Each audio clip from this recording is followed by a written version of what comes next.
Welcome to the Fishbowl Radio, everybody. My name is Chief here, and with me today is my good friend, Juicy. How you doing today, Juicy? I'm good, man. What's up, Fishbowl Nation? Thank y'all all for tuning in here today. We got a couple of topics we're gonna talk about here today, but the biggest one I believe that needs to be brought to attention.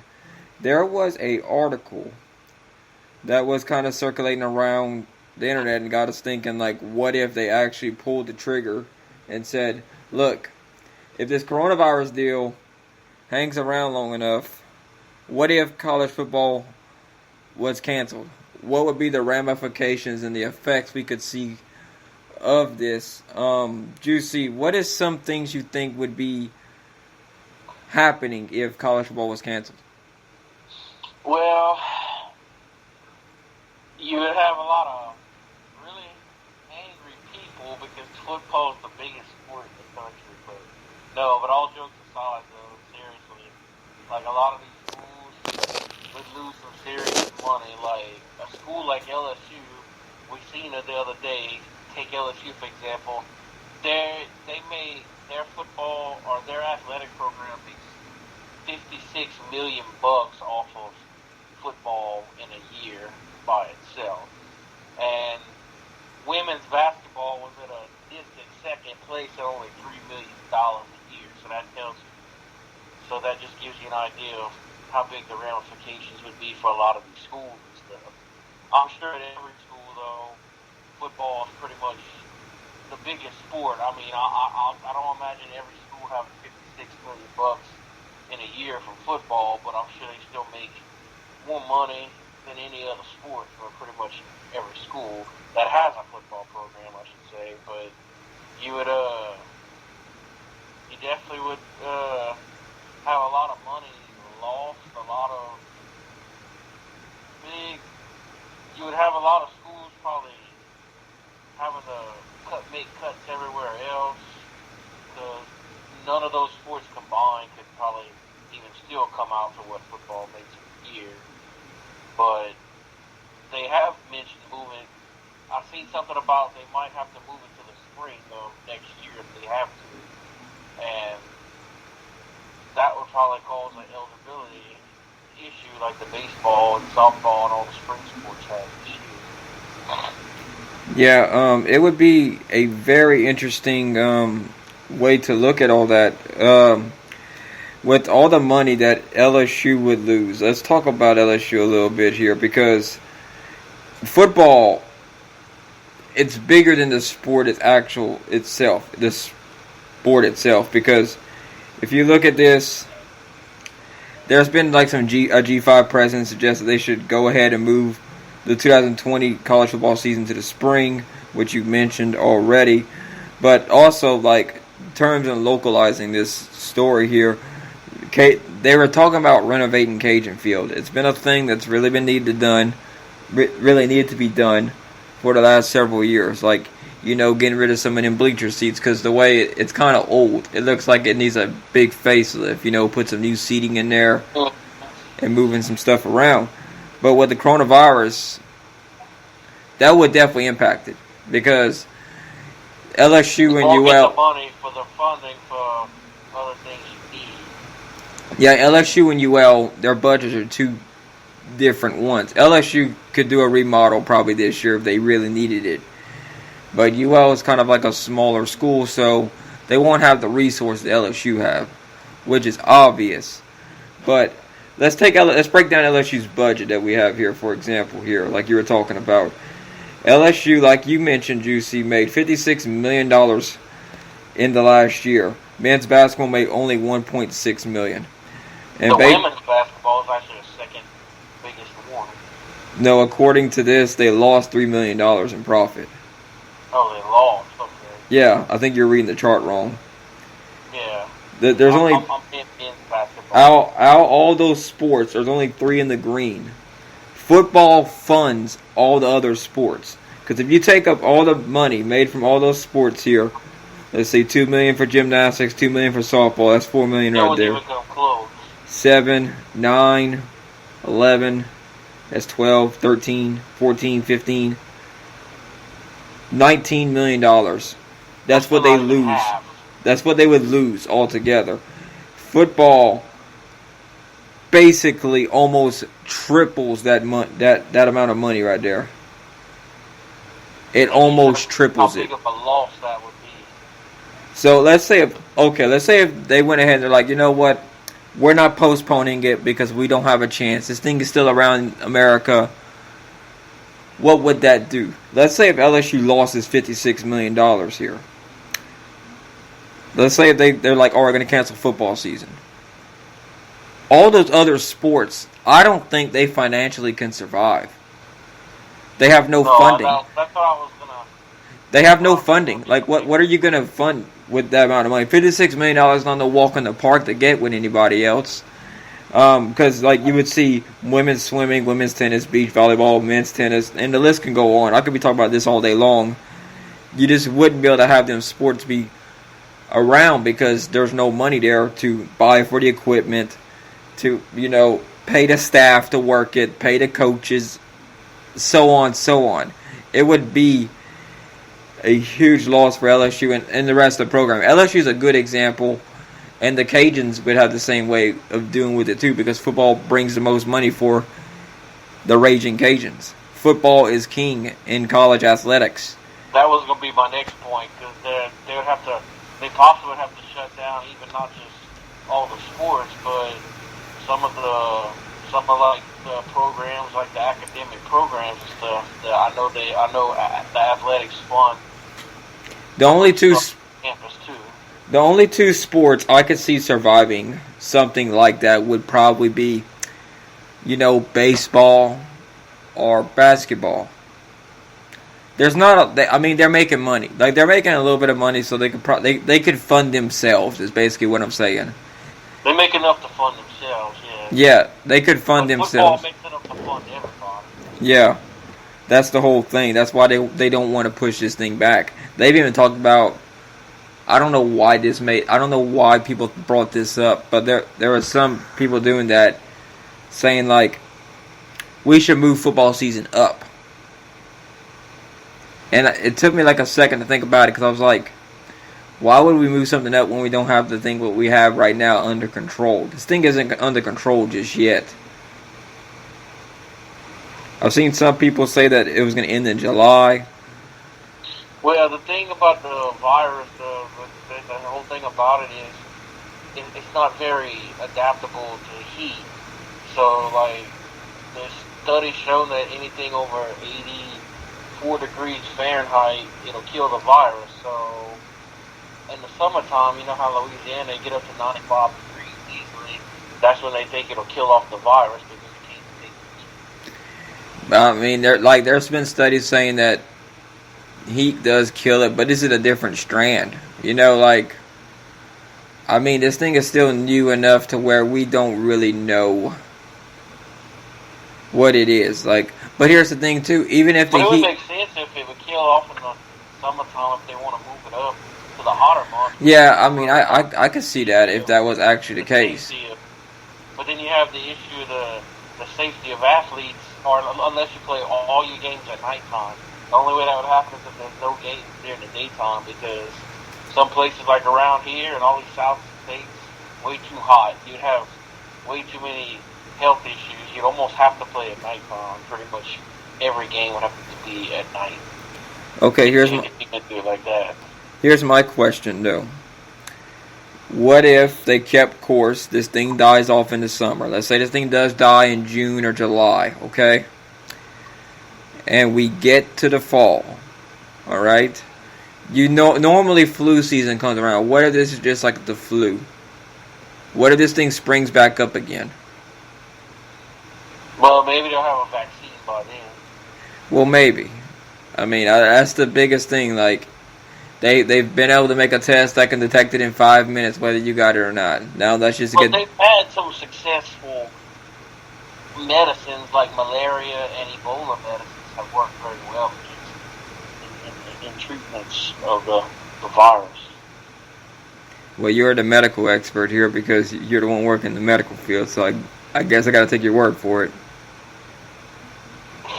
I'm a doctor. Dr. Juicy in the house. What can I say? I'm just the EMT, people. I'm just the EMT. But yeah, this is something to watch. And also, there's been more people getting sick with it. Like I was talking about the renovations and stuff. The Saints the NFL draft is still on, but Surprisingly. no, it's still on, but it will feature a live video at 32 team locations and it could also include special rules for trades. There's gonna be no audience there. I think they're not gonna even have the players there or anything. So if they have their own war rooms and stuff. yeah, they'll have like this. I guess like a camera set up in the room and just have like maybe 2 or 3 people in there, and that's it. And there's also something else that happened this week that I wanted to talk about. We first reported it yesterday. Drew Brees, Sean Payton went on air and said that, yeah, this is Drew Brees' last season. Like this, mentioning it kind of like this, talking about it like we are right now. They said, well, yeah, this is Brees' last season. So he signed a 2-year deal, which doesn't hurt the cap space as much for the Saints because it's all kind of spread out a little bit. So I was wondering how much of an impact that had on Taysom Hill wanting to come back again and knowing that he was a backup. Well, I think it's fair to say it probably is Drew Brees' last year. Again, the Saints are going all out in free agency with signing like Malcolm Jenkins, bringing back Malcolm Jenkins, restructuring all these contracts to have cap space in the now, and even though it'll hurt them in cap space like later on, but with Taysom Hill, if somebody like Taysom Hill's taking over, they got plenty of time to develop and build up a team. But with Drew Brees, they have to win right now, a Super Bowl, and I think like you said, they gave him 2 years because it's easier on the cap room with a 2-year deal instead of a 1-year deal because the money is spread out evenly. The money spread out a little bit more. All right. We just got some news breaking into the newsroom right here. Cowboys adding former All-Pro Aldon Smith after 4 years out of NFL contingent upon reinstatement. That's the latest thing I got. Wow. Typical Cowboys. Always sign those ex-cons. Yep. So. Sorry to all you Cowboys fans out there. we love everybody in Dallas, though. We do. We do. Unless you play for the Cowboys. Now we got to be unbiased, Juicy. I know. It's hard to do, I know. No, really, just the Cowboys. Just the Cowboys. It's just the Cowboys, the butt of all the jokes. So, Yeah. So I'm gonna make a joke right now since April Fool's Day. Well, I'm about to go watch the Cowboys Super Bowl win on my VHS player.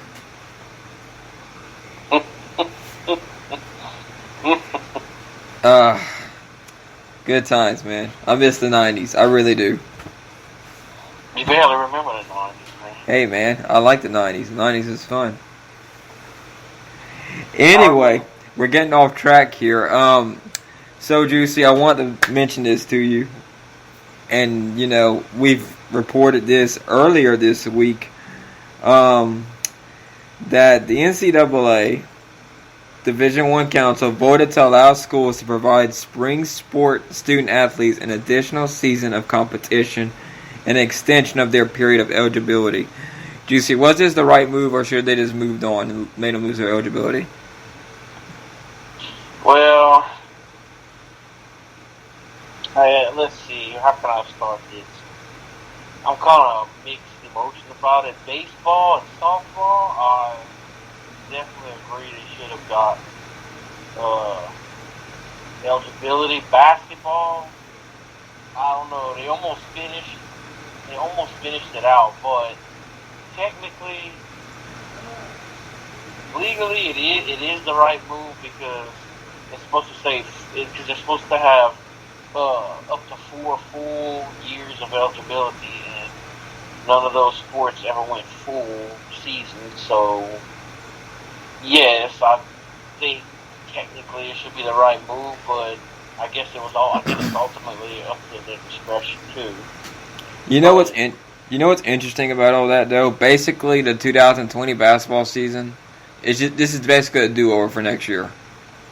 Yeah, but if you screwed up this year really bad or had a bad year, you got a chance at redemption for next year. You're gonna have a lot of players with a lot of experience with a free year of eligibility.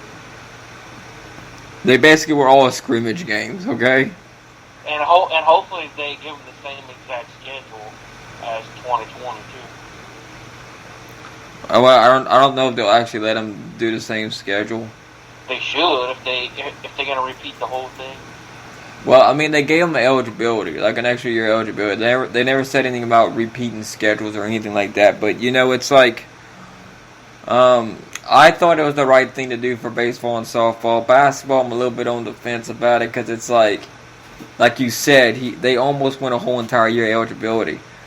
They have to work out the whole entire it's gonna be tough on those freshmen coming in.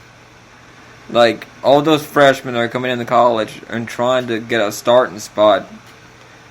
It's gonna be tough on them. They're not gonna be able to It's gonna be really hard to beat a senior unless you're just a really exceptionally gifted athlete. You're gonna have some 5th-year seniors, but then most of all, you're just gonna have.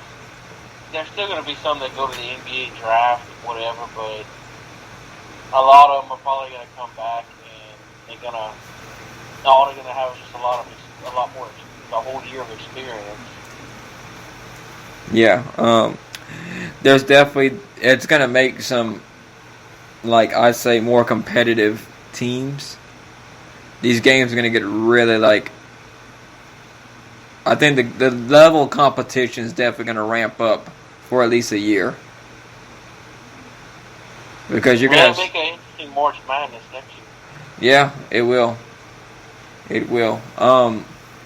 But you know what's crazy? If you would have told me 5 years ago, or even last year, hey, I guarantee you next year March Madness is going to be canceled, and all baseball and all softball season is going to be canceled, you would have been laughed at in the face. No, this whole coronavirus thing, it's just it was North Carolina's way to cancel the season to get a redo because Roy Williams and North Carolina sucked so bad. They just did that as a ploy to have a redo next year. So they're the ones behind it. Yeah, they just wanted a whole redo. They're the ones behind it. That's what it is. Oh man, tough times in Chapel Hill. Yeah, they had a pretty rough year in basketball. It's basically a redo. I mean, that's basically what they kind of worded it like and everything else. But, yeah, the coronavirus, I think they're going to develop it takes about a year for a vaccine anyway for anything to come out.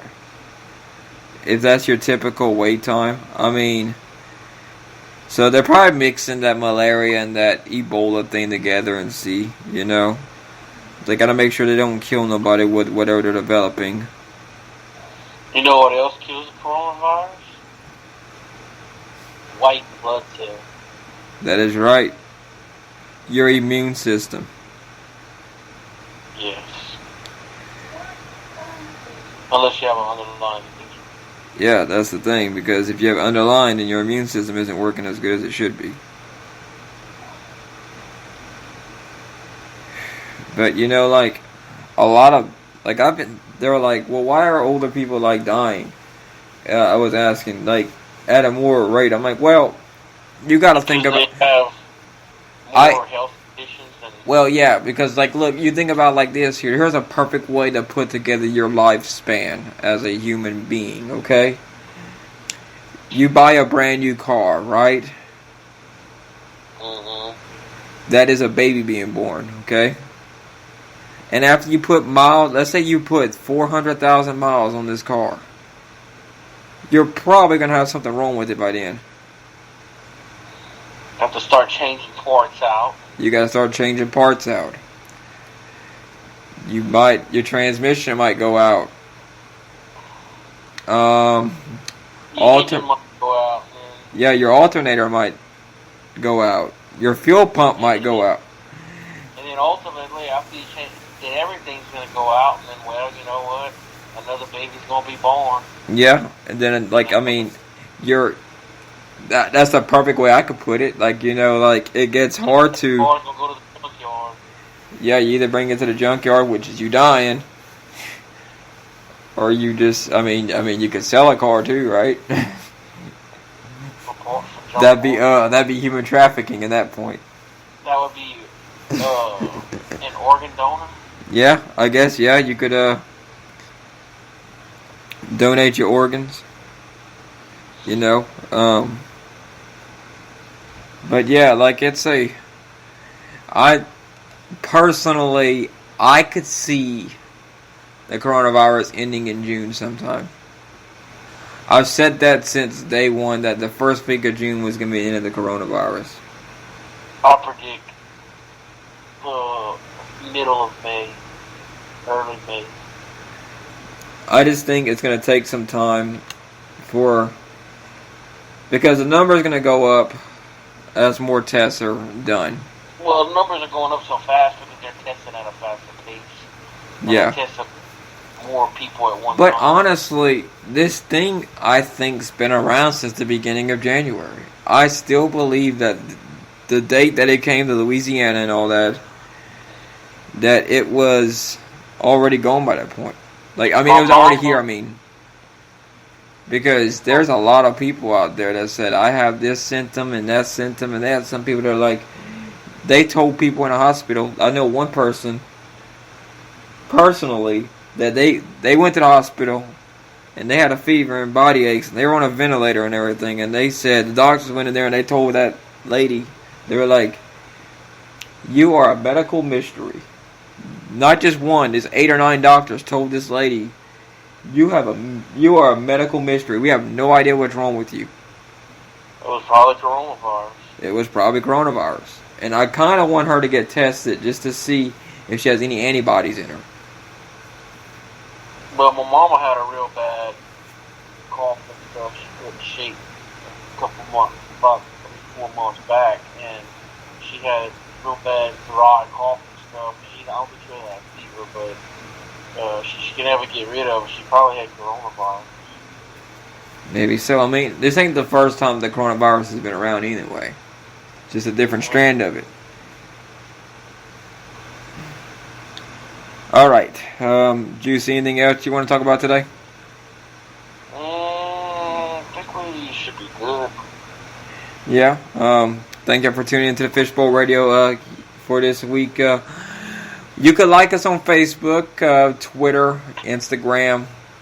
We mostly are more active on Facebook than any other social platforms because we usually share articles and stuff.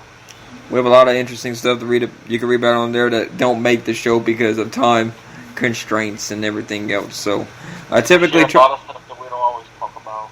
I typically try to keep episodes between 20 and 30 minutes. So because people get bored listening to someone talk all the time, Like, if you talk for an hour and a half, listen to a podcast, that's just a lot of work to do for, like, just the average listener to get through. Just, like, you don't want that. You can cover a lot of topics in 30 minutes. You could break it down within 5 minutes and be able to get going wherever you need to go going, because a lot of that stuff is just filler. People are going to get bored to death. Yep. So, anyway, thank you for tuning in. Like us on Facebook, The Fishbowl Radio, at Fishbowl Nation.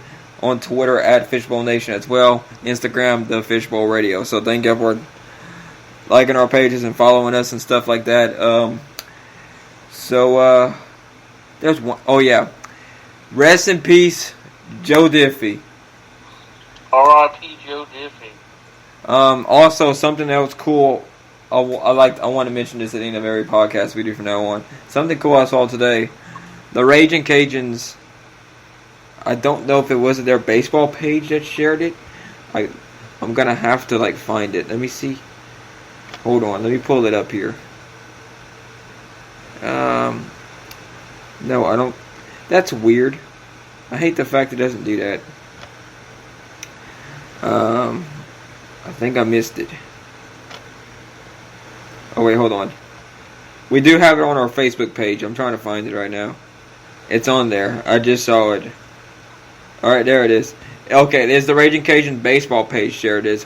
Wallpaper Wednesday. Put yourself in a Raging Cajun uniform by leaving us your name, jersey color, and a number for a custom fit for your phone. Which is cool. I like that idea. That was a really cool thing. They had 3 different colors you could choose from. Red, black, and white pinstripe. It is pretty cool. I'll have to go look at that myself. Yeah, it's on our Facebook page. I know some people love